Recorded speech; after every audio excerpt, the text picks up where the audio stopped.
Want to save money without even thinking about it? Try a no-spend day. Pick one day a week where you don't spend a single dollar. That means no coffee runs, no takeout, no impulse buys.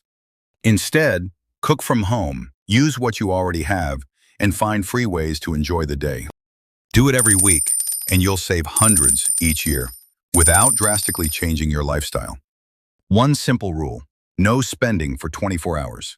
Small steps, big savings. Will you take the challenge? Remember, start budgeting smart today, protect your credit, and save with purpose. If you found this video helpful, don't forget to like, share, and subscribe. It helps more than you know. Want to support the channel directly like a Patreon?